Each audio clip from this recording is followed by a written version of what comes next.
right, thank you, Kim. Well, the coronavirus continues to be a major concern worldwide, and we've heard it before. Wash your hands. Dr. Sharon Thompson is in our open door green room this morning. She joins us next to talk about why this simple task can make a huge difference. Well, welcome back. The coronavirus is on everybody's mind as a number of cases across the globe rise. Now, there still isn't a lot that we know about that virus, but health officials are using the same advice for every illness.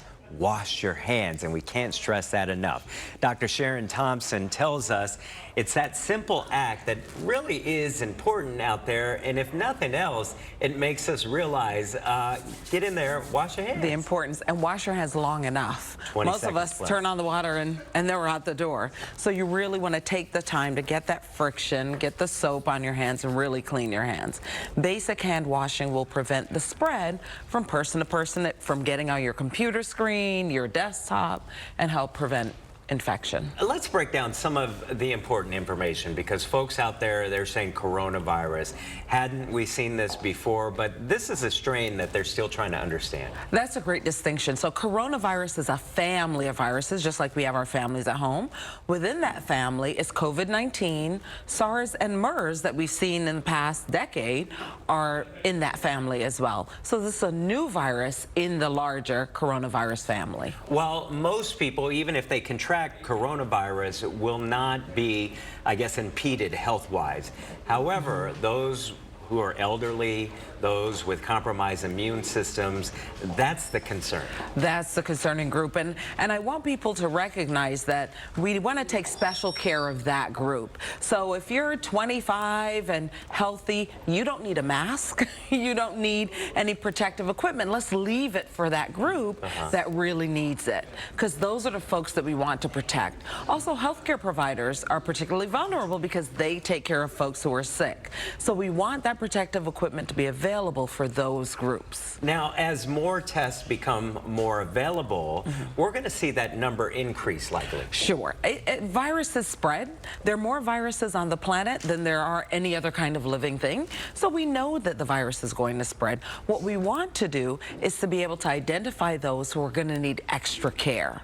So testing, we want to, again, leave that available for people who we really need to treat, maybe hospitalized. So if you're healthy, 30 years old, you don't necessarily need to be tested for mild symptoms. However, if you have high fever, or if you feel short of breath, or you feel deathly ill, right? We all know when we get that feeling, you definitely want to go see a healthcare provider, and you may need a test. Interesting that came out over the weekend. They said if you feel like, you know, you're having problems breathing, you think you're near death, or you don't feel well, and there's a possibility you have the coronavirus, call your doctor first. You don't want to go into that doctor's office. Right, and you don't want to go into the office where there are people who are not infected. You don't want to go in an emergency room because you could potentially be infectious. And if you're ill in that way, you're the person who needs a mask, right? So when we're asymptomatic, we're feeling fine, a mask isn't necessary for us. It's necessary if you're ill and you're traveling to that doctor's office, or you have to go to that urgent care.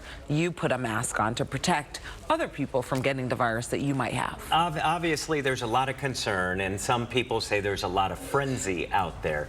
Doctor, if you can just look in that camera right now, what would you tell the general public out there concerning the coronavirus? Most of us are fine. The vast majority of Americans are safe, and a couple of reasons we're safe. There are only a few cases, and we have hospitals in case we get sick. And as we learn more about the virus, we will know exactly what medicines we need to treat, and possibly there'll be a vaccine down the road. So most of us are not going to be severely ill. If you have a chronic disease, if your immune system is compromised, then you want to, you know, call your doctor and find out if you need additional care. And wash your hands. Wash. I can't stress that enough. 20 seconds. Doctor, thank you very much. And information is key here, folks.